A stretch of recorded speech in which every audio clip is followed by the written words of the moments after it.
Chapter 7. The Blessing of Not Getting.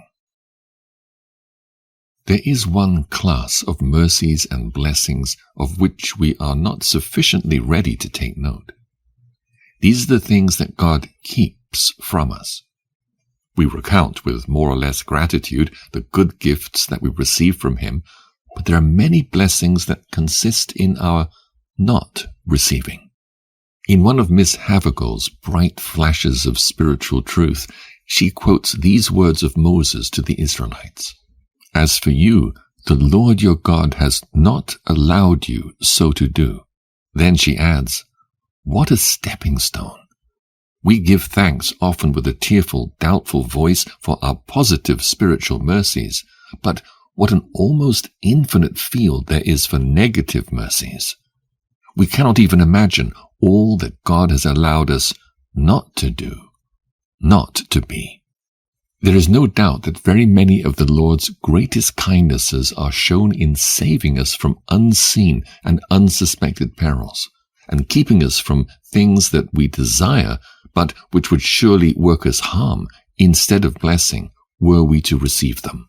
There was a trifling accident to a railway train one day which caused an hour's delay. One lady on the train was greatly agitated. The detention would cause her to miss the steamer, and her friends would be disappointed in the morning when she would fail to arrive. That night, the steamer on which she so eagerly wished to embark was burned to the water's edge, and nearly all on board perished.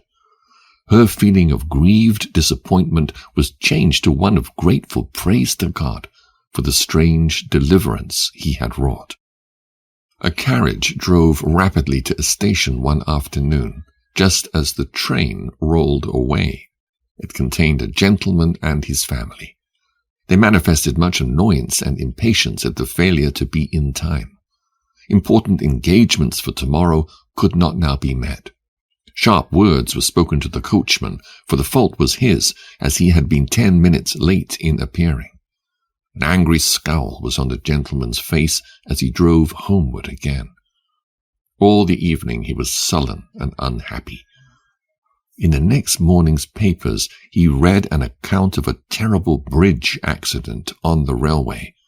The train he had been so anxious to take and so annoyed at missing had carried many of its sleeping passengers to a horrible death. The feeling of bitter vexation and sullen anger was instantly changed to one of thanksgiving. In both these cases, the goodness of God was shown in not allowing His children to do what they considered essential to their happiness or success. These are typical illustrations. In almost every life there are similar deliverances at some time or other, though not always so remarkable or so apparent.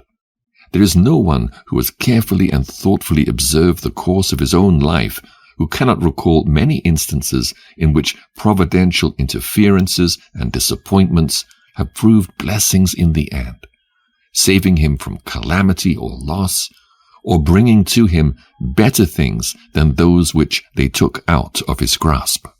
We make our plans with eager hope and expectation, setting our hearts on things which seem to us most radiant and worthy.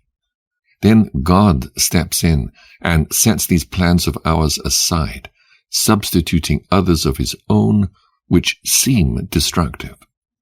We submit, perhaps sullenly, with rebellious heart. It seems to us a sore adversity. But in a little while we learn that the strange interference over which we struggled so painfully and were so sorely perplexed was one of God's loving thoughts, His way of saving us from peril or loss.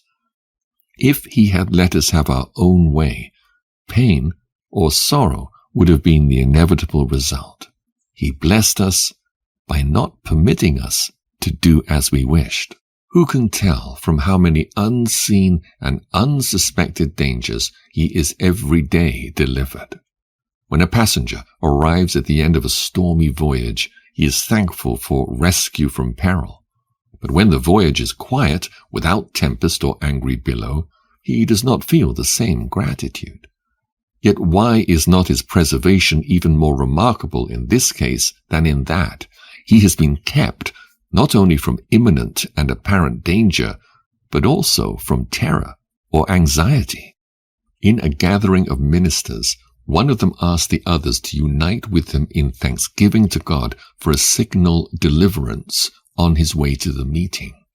On the edge of a perilous precipice, his horse had stumbled, and only the good hand of God had saved him from being hurled to death.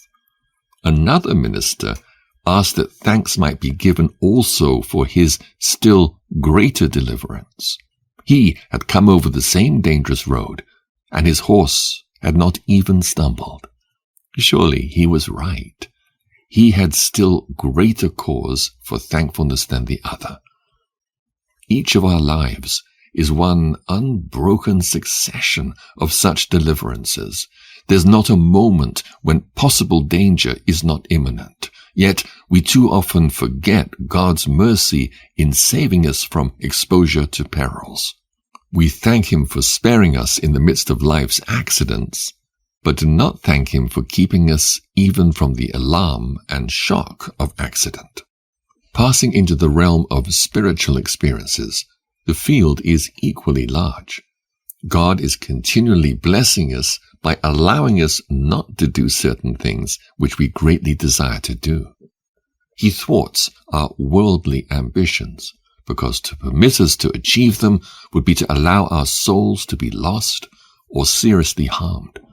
One man desires worldly prosperity, but in his every effort in that direction he is defeated. He speaks of his failures as misfortunes and wonders why it is that other men, less industrious and less conscientious, succeed so much better than he. He even intimates that God's ways are not equal. But no doubt, the very disappointments over which he grieves are in reality the richest of blessings. God knows that the success of his plans would be fatal to the higher interests of his spiritual life. The best blessing God can bestow upon him is not to allow him to prosper in his plan to gather riches and to attain ease. The same is true of all other human ambitions. To let men have what they want would be to open the gates of ruin and death for them. What they hunger for, thinking it bread, is but a cold stone. The path that to their eyes seems to be strewn with flowers and to lead to a paradise is full of thorns and leads to darkness and death. The things they crave and cry for, thinking to find sweet satisfaction in them, when gotten at last, prove to be but bitter ashes. Sometimes the ways of God do seem hard. Our fondest hopes are crushed, and our fairest joys fade like summer flowers.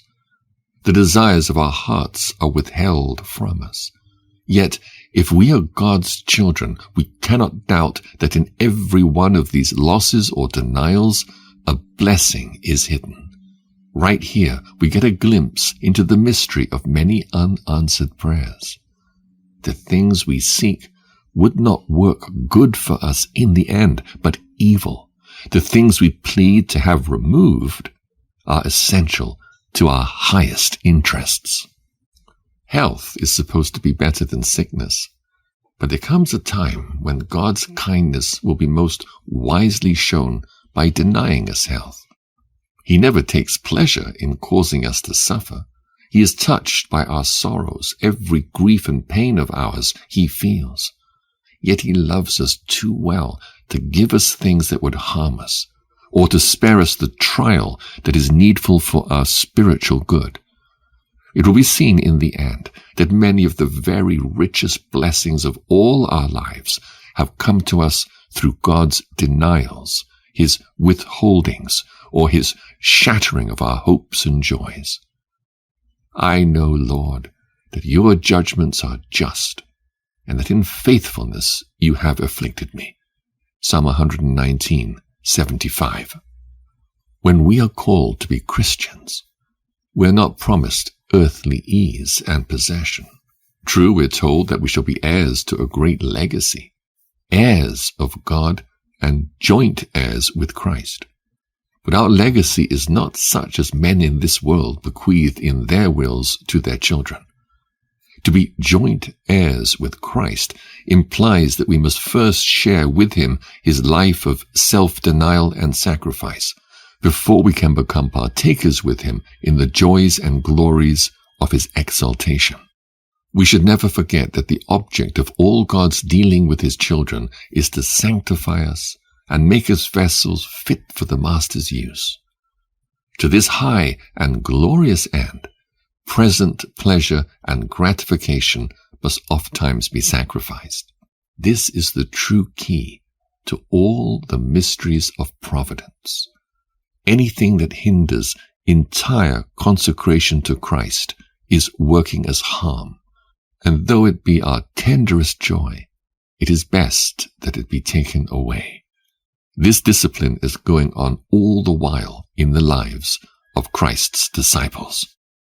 Prayer is not always granted, even when the heart clings with holiest affection to its most precious joy. Nothing must hinder our consecration. We should never think first of what will give us earthly joy or comfort, but of what will fit us for doing the service for him which he wants us to render. Pain is ofttimes better for us than pleasure. Loss is ofttimes better for us than gain. Sorrow is ofttimes better for us than joy. Disaster is ofttimes better for us than deliverance. Faith should know that God's withholdings from us, when he does not give us what we ask, are richer blessings than were he to open to us all the treasure houses at whose doors we stand and knock with so great vehemence. Our unanswered prayers have just as real and as blessed answer as those which bring what we seek.